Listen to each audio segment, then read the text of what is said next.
Seja muito bem-vindo ao Virada de Jogo Podcast. E nesse episódio vamos falar, viu? Caiu o último invicto do Brasileirão. Eu cantei essa bola no último episódio, viu? Perder para o seu rival. E também teve cavadinha do Depay, que gerou o que falar, viu? Bom, para comentar disso tudo eu não poderia estar sozinho. Estão aqui comigo o Thiago. Fala, galera. E Lucas. Fala, rapaziada. Com gol nos acréscimos e ainda revisado pelo VAR, o Palmeiras venceu o São Paulo jogando em Barueri com o apoio da sua torcida e tirando a invencibilidade do rival, que era o último invicto ali, o único time que conseguia seguir o campeonato sem derrotas, mas também não encantava, né? Não ganhava, era um time que estava ali só empatando. Inclusive a sequência do São Paulo veio desde a semifinal do Paulista, né, que perdeu justamente pelo Verdão. Bom, esse jogo foi duro de assistir, futebol muito feio apresentado por ambas as equipes, muito erro de passe, erro de finalização, e por fim o Vitor Roque ali, o Tigrinho, consegue fazer um gol após uma defesaça do Rafael, mas não foi o suficiente. O Palmeiras vence e é líder do Campeonato Brasileiro. Foi um jogo equilibrado, né? Entre esse clássico choque rei aí, foi bem equilibrado. O Palmeiras, claro, não tinha o Allianz, né? Mandou o jogo na Arena Barueri, então a torcida do Palmeiras não gosta muito, né? Da Arena, né? Lógico, prefere sua casa, mas a Arena Barueri é um lugar de difícil acesso, tudo, então a torcida do Palmeiras não gosta muito de lá. Mas o Palmeiras se deu bem. Eu achei que apesar do equilíbrio, assim, no segundo tempo, o Palmeiras jogou melhor no primeiro e no segundo, apesar de um pouco mais equilibrado, o Palmeiras ainda foi um pouco melhor. Então acho que o resultado foi justo. No finalzinho, né? Apesar do Rafael ter feito um grande jogo, né? Várias defesas salvando o tricolor, mas na última bola ali o Vitor Roque colocou pra dentro, né? Literalmente fazendo a alegria do estádio. Então, achei que foi um jogo bem dinâmico, assim, apesar de ser clássico e até uma comentou que foi um jogo um pouco feio, né? Mas é normal, o clássico sempre é um pouco mais truncado, ninguém quer perder. O São Paulo entrou com uma postura no primeiro tempo muito ruim, eu achei, muito defensiva, não conseguia criar nada, não conseguia sair para o jogo. São Paulo fez a estratégia de poupar o Lucas, né? Porque ele já vinha se lesionado no gramado sintético, então ficou essa polêmica. Eu acho que o São Paulo fez bem de não arriscar seus jogadores, principalmente por causa do gramado, né?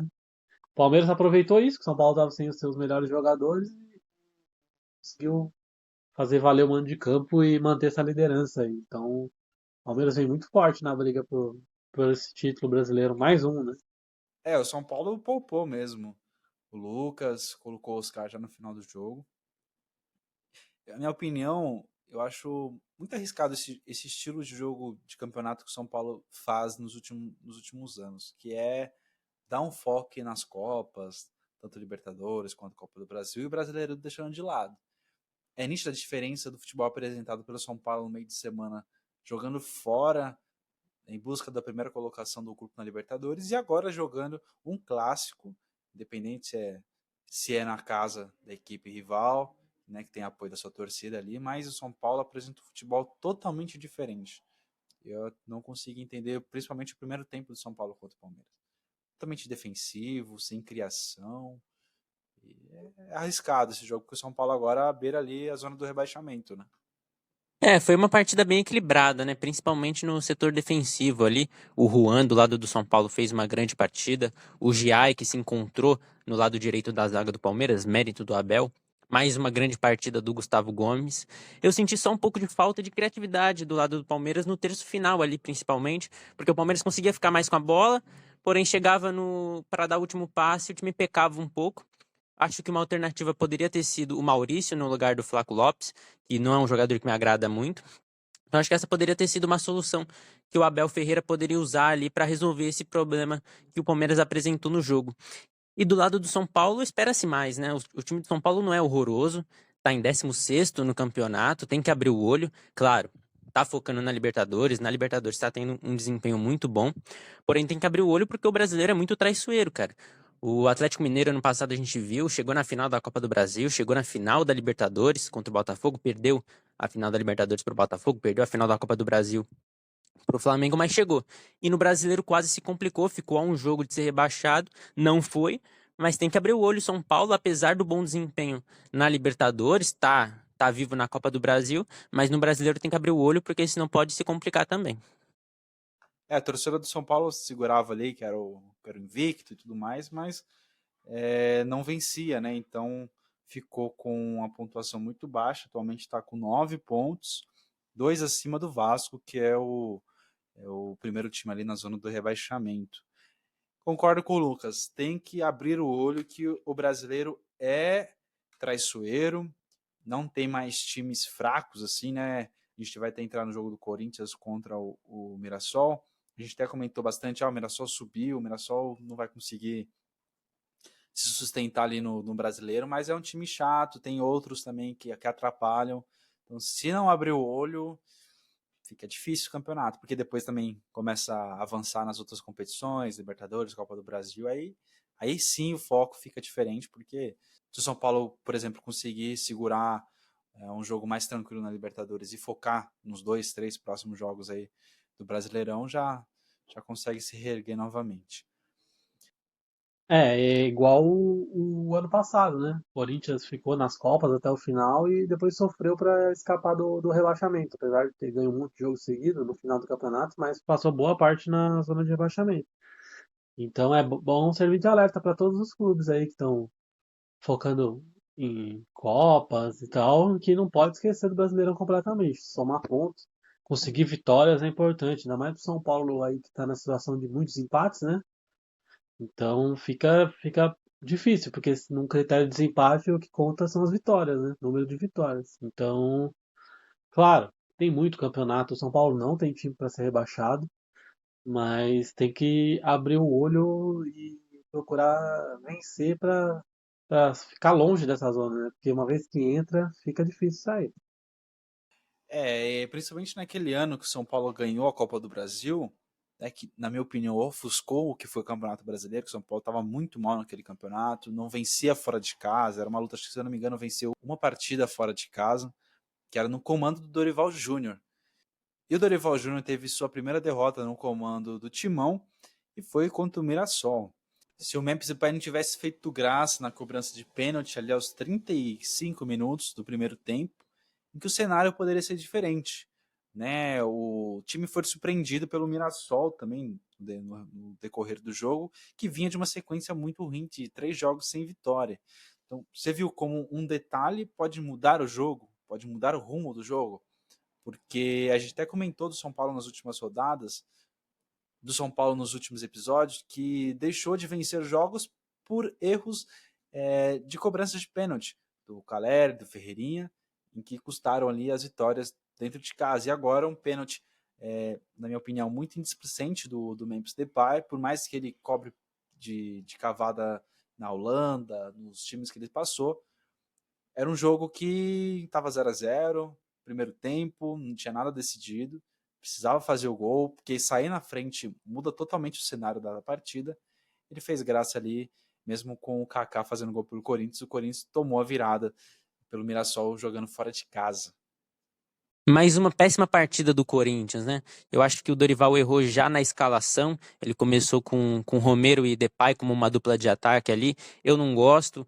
O Depay ficou mais preso ali como um camisa 9. Eu acho que é um desperdício pela qualidade que ele tem. E o Romero com mais liberdade, eu acho que o Corinthians perde muito porque ele não tem qualidade técnica para ser esse articulador que o time precisa. Não sei se a ausência do Carrilho foi opção técnica ou se foi uma questão física ali do jogador, mas o Dorival optou por começar com o Ranieri no lado direito e o Corinthians também perde muito com isso, né? O Carrilho é uma válvula de escape que o time tem ali pelo lado direito, é um jogador que tem qualidade individual para ir para o fundo, fazer o cruzamento, é um jogador que tem esse refino técnico. Ele é muito útil para o Corinthians quando está em campo. Alguns jogadores também caíram muito de desempenho desde o Paulista, né? O Thales Magno entrou muito mal nesse jogo. Desde a renovação ele caiu muito de desempenho também. O Angelieri caiu muito de desempenho. Claro, sofreu com lesão. A defesa como um todo do Corinthians caiu muito. Mas se espera mais dele, né? E a gente achou que ele seria o cara que ia resolver o problema do Corinthians na lateral esquerda. E no Paulista ele começou muito bem, porém até agora no Campeonato Brasileiro ainda não deu a resposta que a gente espera. E aquele problema de sempre que o Corinthians tem com a defesa, né, cara?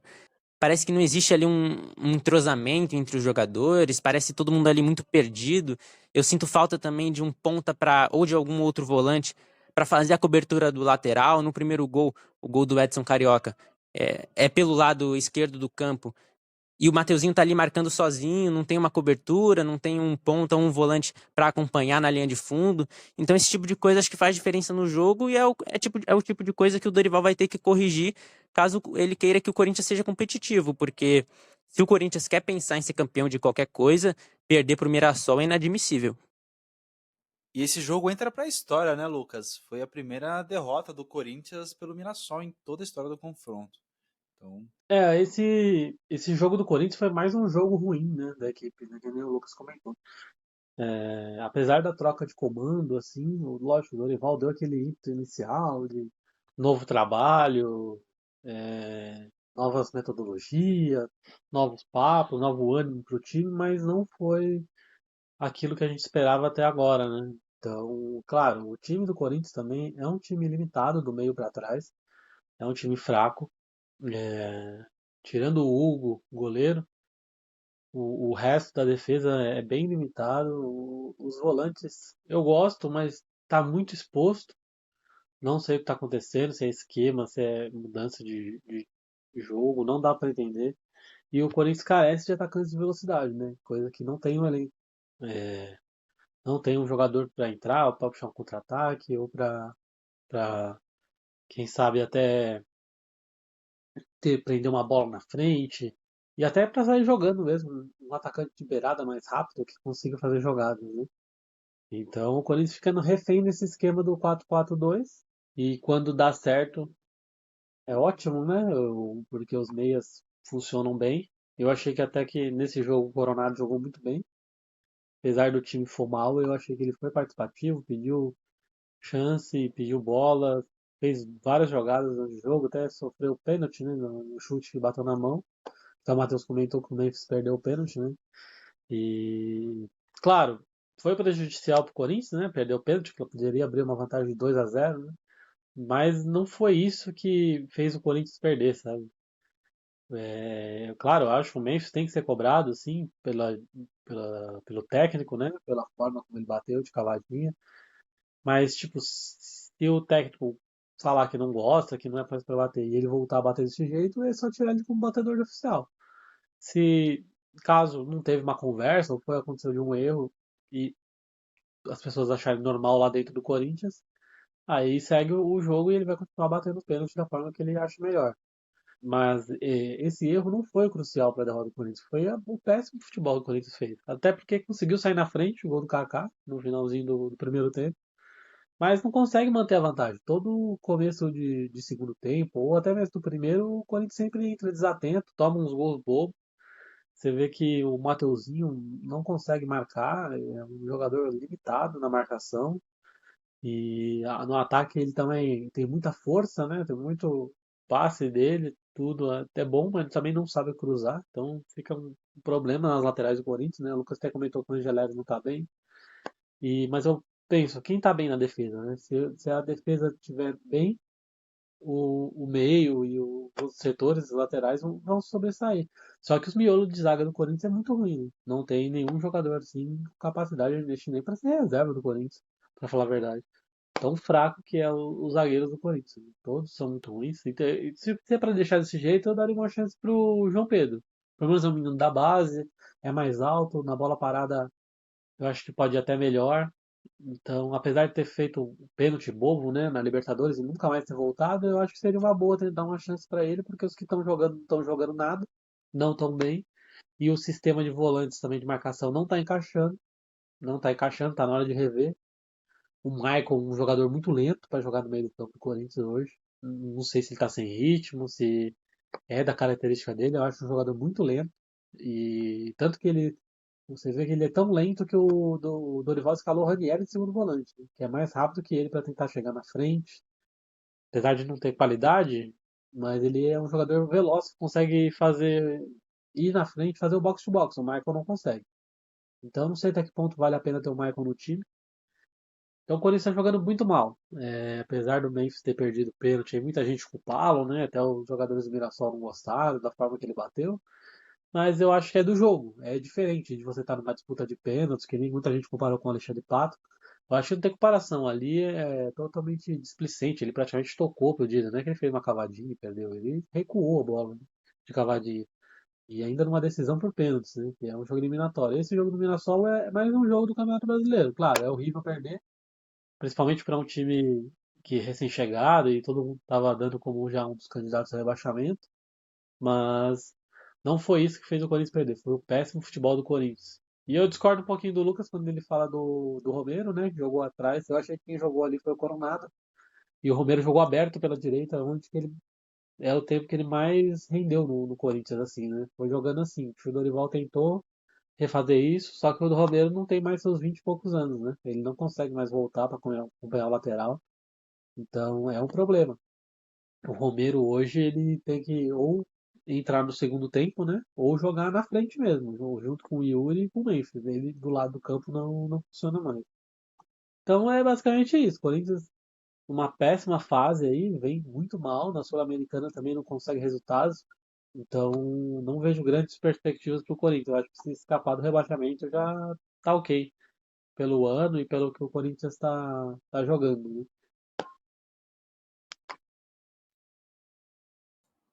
Quer concluir, Lucas, alguma coisa? Não, pode seguir. Pois é, como o Thiago trouxe bem detalhado, bem difícil o trabalho do Dorival para arrumar a casa. Foi a missão que a gente até colocou no nosso episódio, é organizar a casa e para organizar com o campeonato rolando. É isso mesmo, né? Perder jogo, vai empatar, pode ser que perca clássicos, mas se sustentar o trabalho do Dorival, que na minha opinião deve se sustentar, é um baita técnico, pode ser que a casa esteja arrumada aí e os caminhos das vitórias, caminhos de títulos, o Corinthians possa se reencontrar. Outro clube que vem disputando o título do Campeonato Brasileiro, né, nessa corrida, que é o Brasileirão, o Flamengo bateu o Bahia do técnico Rogério Ceni, que historicamente também é uma estatística não muito boa para o técnico, porque como treinador enfrentou o Flamengo 16 vezes e foram 16 jogos sem vitória. É difícil. E com o gol do craque, né? Para ficar mais complicado ainda, o Flamengo tem a Arrascaeta no time, que é o artilheiro do campeonato, com 7 gols. Ele faz gol de direita, faz gol de esquerda, faz gol de cabeça. Enfim, é um craque, um cracaço do Mengão, que vem muito forte na disputa pro título, como eu falei. É o time que vem aí ponto a ponto atrás do Palmeiras agora, porque o Palmeiras também vence clássico, faz gol no último minuto, faz gol de fora da área. É complicado. E nos últimos anos a disputa é entre eles mesmo, né? Entre o Flamengo e o Palmeiras. Aí surge ali um time que atrapalha, que é o Botafogo na última temporada, que agora já também vem escorregando bastante. Nas últimas temporadas também tiveram o Atlético Mineiro. Mas dois clubes que ficam ali sempre na ponta da tabela é o Palmeiras e o Flamengo. O Flamengo, né, ele mantém, né, essa regularidade no Brasileirão, né, apesar dos tropeços na Libertadores, mas não vem apresentando aquele futebol que estava no começo do ano, né. O último grande jogo do Flamengo foi contra o Corinthians, é, e depois apresentou um futebol bem competitivo, mas não brilhante que nem antes, né. Perdendo alguns jogos, tudo. Então, o Flamengo está se mantendo na briga com o Palmeiras pela primeira posição, né? Claro, está em segundo agora, mas o Arrascaeta é que vem chamando toda a responsabilidade do time, né?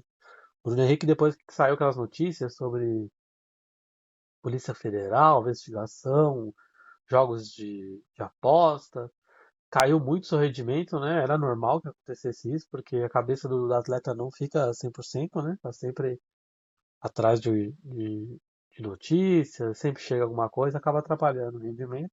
O Pedro ainda não voltou 100% da lesão, né? Ainda tá jogando, mas tem que readquirir ritmo de jogo e tudo. E o Arrascaeta que vem brilhando, né? Arrascaeta vem fazendo grande temporada, sendo artilheiro do Brasileirão, surpreendentemente. Então, o Arrascaeta tá brilhando no Flamengo, né? E falar um pouquinho também do Gerson, né? Acabou sendo expulso nesse jogo, né? Uma entrada meio forte, né? Mas foi sem querer, sabe? Quando ele foi tentar pegar a bola e acabou chegando um pouquinho atrasado e pisou no tornozelo do jogador do Bahia e acabou sendo expulso. Então vai ser um desfalque do Flamengo no próxima rodada, que é um grande desfalque, né? Que é um dos melhores jogadores do time. Mas o Flamengo tá conseguindo, apesar da Libertadores com resultados ruins, tá conseguindo se manter forte no Brasileirão na briga pelo título. É uma vitória importante do Flamengo. Sobre o Bruno Henrique, eu acho que não é nem só questão da aposta, cara. Eu acho que pela idade, assim, ele é um jogador que dependia muito da velocidade. Eu acho que ele já não tem mais nível pra ser titular, né? Claro, o Pedro tá voltando de lesão, ainda não tem como começar todos os jogos. Mas eu acho que o Felipe Luiz poderia encontrar outra saída ali para a posição de centroavante. Poderia ser o Luiz Araújo como um falso 9. Poderia ser o Arrascaeta como um falso 9 ou algum jogador da base, mas acho que ele poderia tentar encontrar outra saída para a posição. O Arrascaeta fazendo um ano sensacional, né, cara? Tô gostando também dessas últimas partidas do Michael, ele sendo esse cara pela ponta para tentar o drible, fez o cruzamento do gol de cabeça que deu a vitória pro Flamengo, tá fazendo bons jogos ultimamente. E o Flamengo venceu um jogo que se fosse um empate, por exemplo, não seria nenhum resultado ruim, né? Apesar de estar disputando o título, o time do Bahia também é muito forte, apesar do Rogério Ceni nunca ter vencido o Flamengo. É uma vitória muito importante, seria ainda melhor para o Flamengo caso o Choque Rei tivesse terminado empatado, mas de qualquer forma é uma vitória muito importante, pensando nessa disputa de título do Campeonato Brasileiro. E só para concluir com o Flamengo, por mais que esteja jogando muito bem o Campeonato Brasileiro, na Copa Libertadores escorrega, né? Vem mal, é o atual terceiro colocado ali na fase de grupos, está a 3 pontos do Central Córdoba, que inclusive empatou no último jogo, jogando na Argentina, e restam 2 rodadas aí para acabar essa fase de grupo. Será que o Flamengo vai ficar de fora das oitavas? Será que encaminha ali para a Sul-Americana? Pois é, Libertadores não é fácil, meus amigos. Outro time que vem sofrendo na Libertadores também é o Internacional, né? Internacional que atualmente está ali na terceira colocação, assim como o Flamengo, e perdeu o jogo do meio da semana para o Atlético Nacional, jogando fora de casa, por 3-1. E em seguida enfrentou o Botafogo no Brasileirão e tomou de 4. E é a segunda vez que toma de 4, viu? Em 3 jogos. Enfrentou o Corinthians, foi 4-2. Aí teve esse jogo contra o Atlético Nacional, mais uma derrota. E agora contra o Botafogo também. O que aconteceu com o Colorado? Hein, torcedor? Acabou o gás? Tá sentindo... Calma aí. Acabou o gás? Amigo. Mesmo sendo início de campeonato, pode ser que até fique de fora da Libertadores aí. Complicada a situação do Clube Gaúcho. É uma queda de desempenho muito esquisita do Inter, né?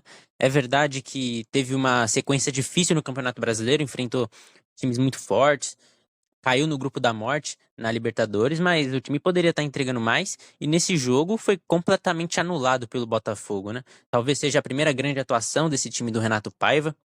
Encontrou talvez uma formação ali jogando com o Cuiabano, numa segunda linha de 4, e o Arthur e o Igor Jesus sendo essa dupla com muita movimentação. O Arthur talvez também seja a primeira grande partida dele pelo Botafogo. O Marlon Freitas voltando a atuar muito bem e fez o lançamento para o gol do Cuiabano, né? Foi um jogador muito importante no ano passado e agora volta a encontrar o caminho das boas partidas. Eu, uns episódios atrás, falei que o Renato Paiva talvez não seguisse no cargo. Eu não via, sinceramente, uma possível melhora desse time. Mas o Botafogo venceu na Libertadores com um gol no último minuto ali e venceu o Inter, um adversário muito forte, jogando muito bem. Talvez seja o Botafogo reencontrando o caminho das vitórias aí para voltar a disputar os títulos. E falando um pouquinho do Botafogo, né? Que nem o Lucas falou do Renato Paiva, foi o melhor jogo sob o comando dele mesmo. Mas é um trabalho ainda que não me inspira confiança, eu não vejo uma evolução, apesar de esse jogo ter sido muito bom.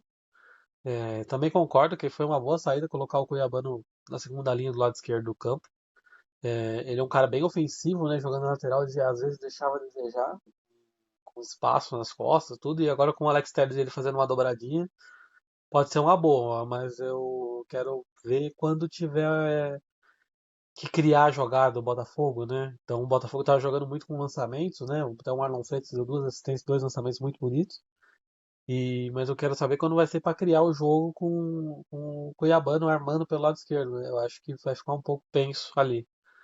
E aproveitar que o Igor Jesus também voltou a fazer gol, né? Então tá fazendo gol de novo, então é um ótimo sinal pro Botafogo, né?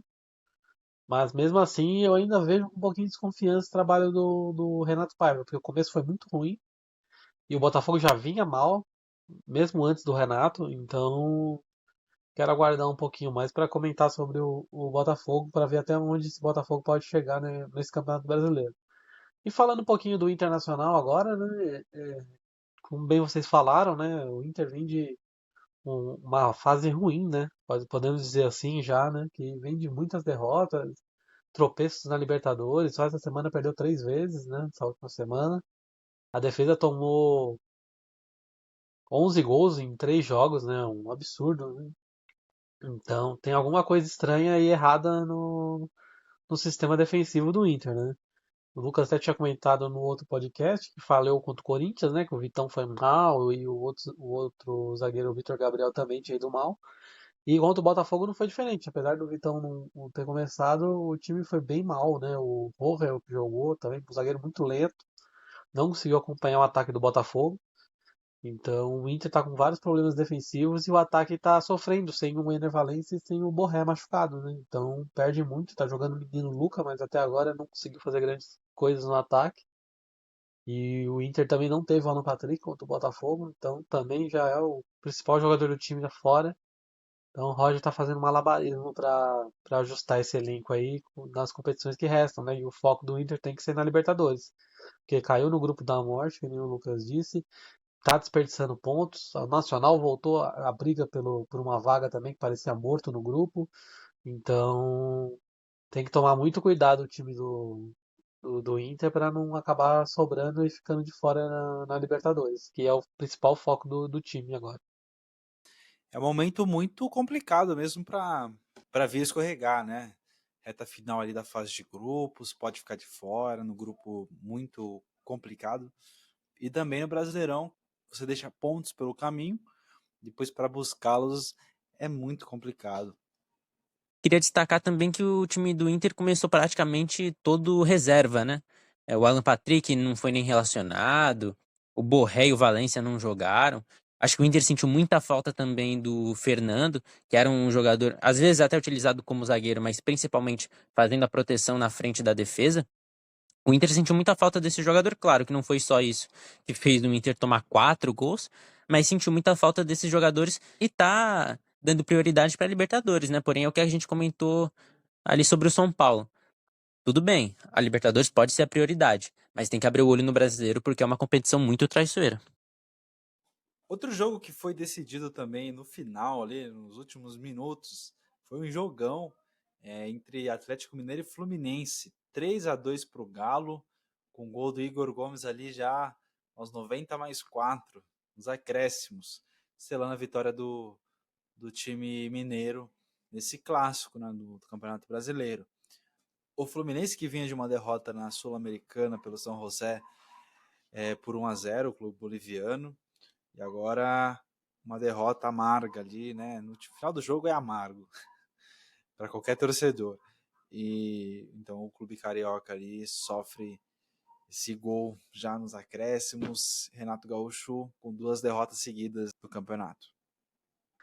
Destacar pelo lado do Galo, né? O bom jogo do time do Galo, apesar de ter alguns momentos de estabilidade ainda durante o jogo, né? Mas conseguiu se sair bem, conseguiu a vitória no finalzinho, né? Começou perdendo, depois conseguiu a virada, tomou um empate e fez no final, né? Então foi um bom jogo do Galo, assim, na perspectiva de conseguir pontos, né? Tava numa situação meio chata, né, na tabela, na parte de baixo. E essa vitória deu um gás pro Galo continuar aí a toada e pro Cuca também ter um pouquinho de paz para trabalhar ali, que a cobrança estava forte. E destacar também o Igor Gomes, né? Acabou fazendo o gol da vitória. Ele vinha sendo meio criticado pela torcida do Galo, às vezes entrava, a torcida não gostava muito, mas na volta, né, do novo gramado do estádio do Galo, o Galo conseguiu a vitória. Foi importante esses pontos, destacar o golaço do Rubens também. Belíssimo gol, chute muito bom de fora da área. Esse resultado aí dá o Galo uma distância boa da zona do rebaixamento, né? Que tava ali, tá ali perto também. E agora conseguiu distanciar. E pelo lado do Fluminense, uma reclamação, né? Do último gol do Igor Gomes. A hora que o Igor Gomes desvia, o Lianco estaria em posição de impedimento ou não, né? Muita gente falando que estaria e atrapalhou o Fábio, né? Na reação do gol. Mas o árbitro não teve chamada de VAR, não teve nada e confirmou o gol. E agora, com esse resultado, o Fluminense acaba não subindo na tabela como queria, mas é normal, essa oscilação com o Renato Gaúcho acabou de chegar, é um trabalho novo, então é normal essa oscilação, apesar de a torcida do Flu ficar chateada, tomar o gol no finalzinho, né? Mas é normal essa oscilação aí de resultados no começo do trabalho. Mas eu tô gostando até do Renato Gaúcho, do comando do Flu. E vamos ver como é que vai sair no futuro. E vale destacar a bela partida do Scarpa, né?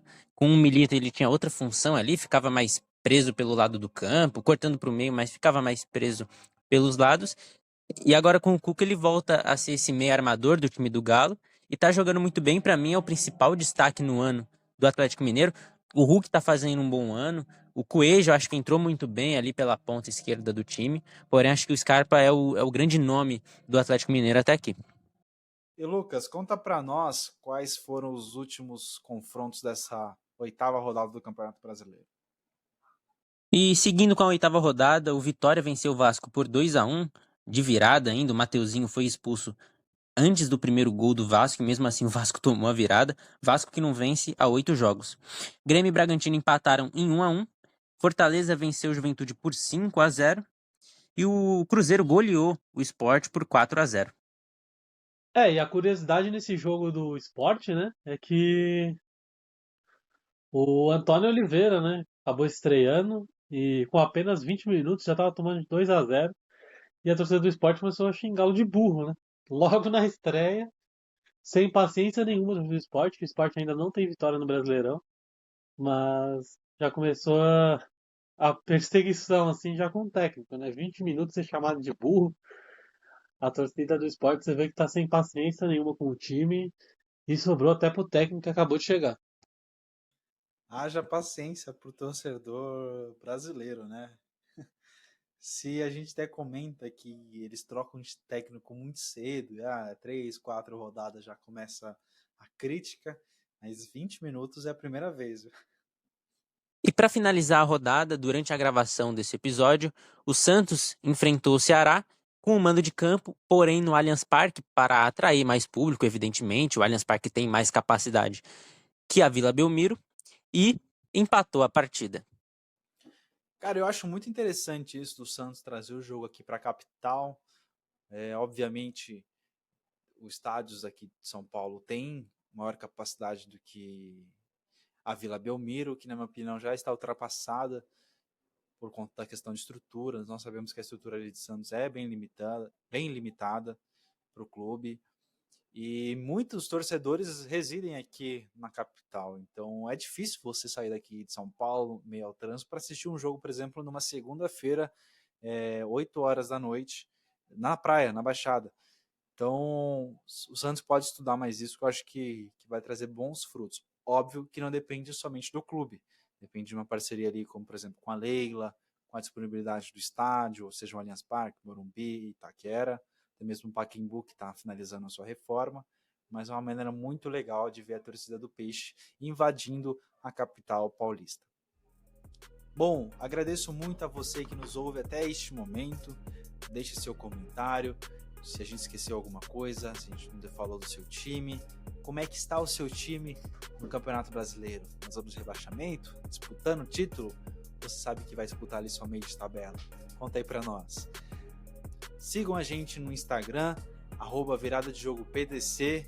Lá estamos fazendo bastante publicações, tanto para o futebol brasileiro quanto para o futebol europeu. E também interagindo bastante com o público nos stories. É isso, pessoal. Agradeço também aos integrantes do grupo. Muito obrigado e falou!